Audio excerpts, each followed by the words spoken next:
Армысыздар, құрметті қыз-келіншектер. Бүгін біздер барлығына белгілі қарапайым бөрек, кейбір жерде ксенан деп атайды, пісіретін боламыз. Ол үшін етті, картопты және пиязды майдалап турап, отқа табамызды қойып, сұйық маймен қуырып аламыз.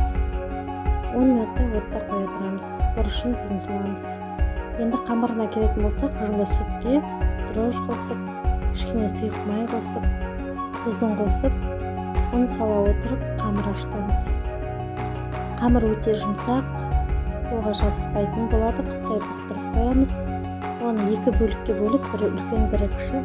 Үлкеннің астына, кішісінің үстіне оқтаумен жая отырып, жұқалап табаға саламыз.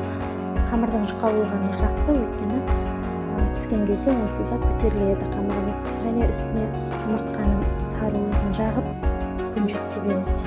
Және духовкаға